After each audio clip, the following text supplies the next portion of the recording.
Mas Yosi, kita juga sudah tersambung melalui sambungan telepon bersama dengan Menteri Agama Pak Nasaruddin Umar. Pak Nasaruddin, selamat sore.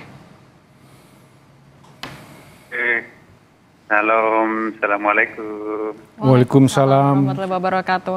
Pak Nasaruddin, apa yang bisa Anda sampaikan juga kepada umat Katolik di Indonesia setelah mendengar kabar duka ini?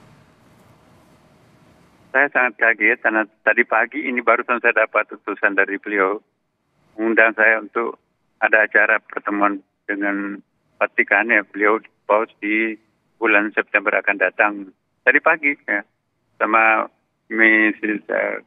Gregoria ya dari Itali langsung. Jadi jam 9 tadi pagi ya. Dan saya katakan mudah-mudahan saya masih bisa berjumpa lagi nanti di Vatikan pada bulan itu karena beliau kan sakit-sakitan. Lalu iya mudah-mudahan, tapi sekarang sudah mulai bagus karena sudah keluar dari rumah sakit. Nah betapa kagetnya saya, suratnya masih ada di kantong saya. Beliau mengundang saya dalam acara di Vatikan itu. Nah mendengarkan kabar ini tentu saja saya sangat kaget ya kan. Kenapa? Karena banyak sekali kenangan yang saya tidak bisa lupakan ya. Terutama perjumpaan saya dengan di Istiqlal itu. Dan menjadi foto saya itu menjadi photo of the year di tahun 2024 ya. Nah, poin yang pertama saya ingin kesankan kepada para pemirsa sosok figur kedalaman cintanya beliau ya, ketulusan cintanya itu kepada umat bangsa Indonesia walaupun beda agama, tetapi saya merasakan ketulusan dari genggaman tangan beliau ketika jabat tangan. Itu bukan sekedar jabat tangan, tapi dia pegang erat tangan saya kan, pegang sampai nggak mau lepas. Saya juga pegang erat. Nah itu bagi saya itu simbol ada stressing di situ, penekanan di situ. Nah kemudian masuk di terowongan Istiqlal itu ya, sampai di liftnya kita belum turun. Saya jelaskan bahwa ini terowongan ini dari arah Masjid Istiqlal itu ada sayup-sayup kedengaran bunyi beduk. Tapi dari arah katedral itu ada sayup-sayup kedengaran bunyi lonceng.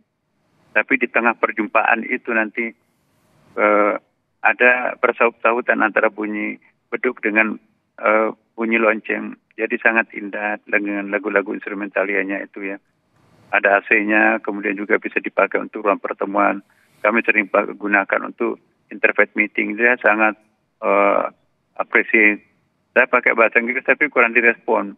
Akhirnya saya diberitahu oleh penerjemah, Pak itu pernah lama tinggal di Timur Tengah, di Suriah atau Sudan ya saya lupa ya. Nah begitu saya bahasa Arab direspon.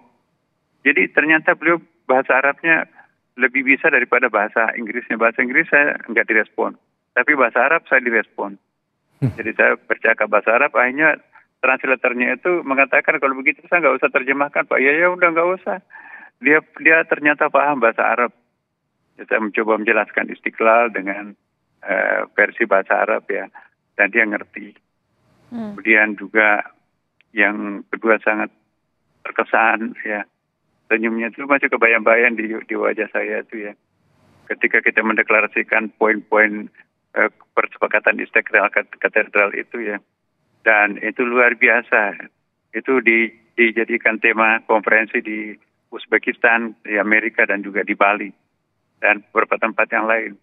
Saya ke Mesir juga, saya berfoto dengan pimpinan Al-Azhar. Oh, masa cuma pos bisa berfoto dengan Anda? Kami juga punya, akhirnya satu persatu syekh di situ berfoto dengan saya karena istilahnya masa cuma pos berfoto, kita juga boleh berfoto dengan imam besar.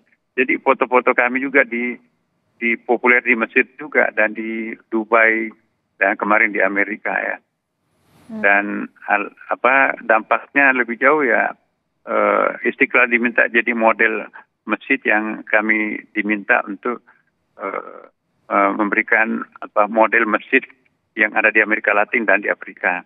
Dan itu sponsor PBB ya, United Nations di New York. Nah, jadi luas sekali pengaruhnya itu.